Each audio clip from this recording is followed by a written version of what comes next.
Galing ha? Last na to. Ito na. Applicant number 14150, Kathleen K. Lacson Canonoy. Pang 98 yan, no? Kathleen K. Canonoy. Nanay. Pang 98 yan. Apo, sir. Okay. As you all know, kung ngayon lang kayo ulit, papakita ko lang ang ating mga judges Smile. from SGB. Puso, ayan po sila. Tinitake note to. Mga staff po natin at ang head natin sa Muso. Ayan po sila lahat. Ha? Kaya huwag kayong mag-alala. Bukod sa, ito ay live, transparent, binubunot. Diyos na ang bahala sa inyo. Yung datang nabunot, mapapanood ulit. At kami naman, counter-checking, dinidata in code. Kaya wala kayong dapat pangamba. Okay, Chichi? Ang panghuli, sakit. Si Emmy Dr. Baldos.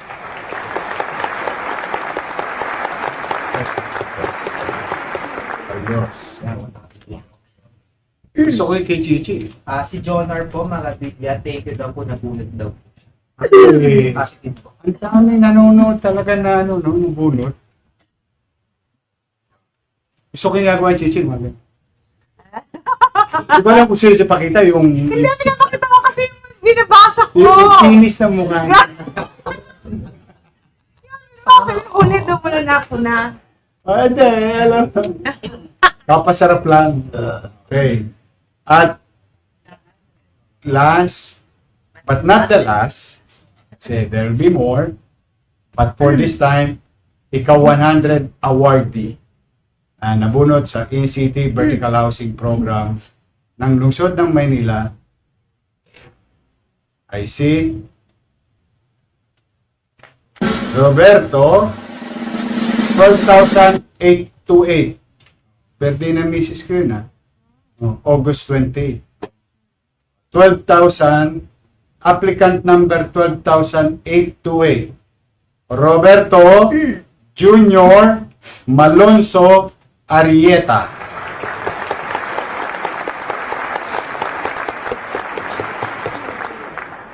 Okay, nako, congratulations. So, halika, Chi, masakit ko sa tuhod, ha?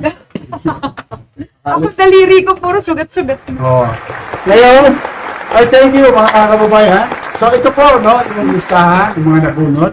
This is the physical evidence, data, and of course, the live, sa mga nagtatanong, paano mag-apply, panoorin po ninyo yung nauna pang kwentuhan dito sa live na ito.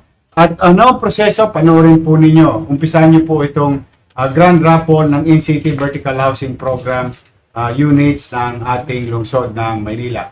Now, tapos sa ba ito? Hindi pa po. Meron pa po tayo susunod na raffle. Kaya yung mga nasa oblo, ayan, yung mga winner. Ang galing nyo naman. Para-paraan kumagaling kayo, ha? Para na kayong GMA sa TV5. Nyumanyangga-nyangga po. Ayan po. Baka naman. Baka naman. Steady lang kayo. Basta tayo dito, bayad ng tao para maglingkod. Di ba, pero nakakatuwa naman. Ganda ng mga story, di ba? Ayan. Kompleto.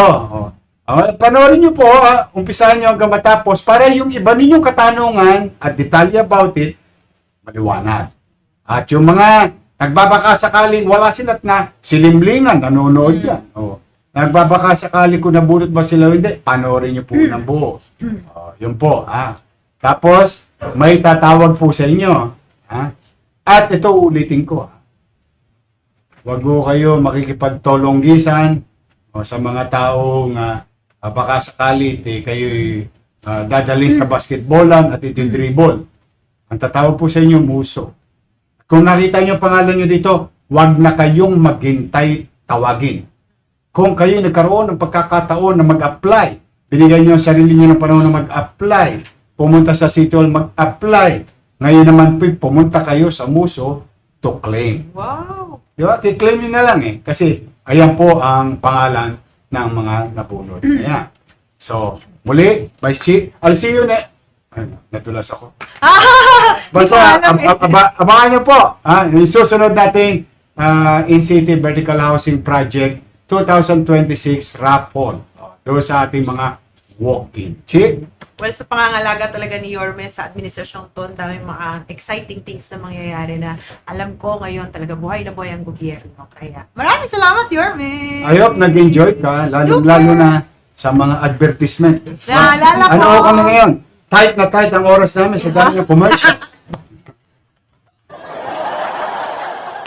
Naalala ko kabataan ko to. Oh! Ewan ko ba, nasa piano naman ako. Pero masaya lang ako kasi sa totoo talagang wholeheartedly masaya ako. Pangarap ko to sa inyo eh. Bagay na hindi ko nakamit nung bata ako. Mahirap maging squatter. Mahirap ang katayuan ng walang kapanatagan. To yung bahay mo, galing ka sa eskwelahan o trabaho, eh kung nakatirik pa o hindi dahil yung lupa ka natitirikan, hindi iyo. Kaya buong buhay ko bilang mambabata sa konseho, bilang vice mayor, makikita niyo mga batas na ipinasa ko, katulong mga kasama kong konsehal, ay puro land for the landless program. Nung nag-mayor po tayo, isinatotoo natin yung land for the landless, nagtayo naman tayo ng in-city vertical housing.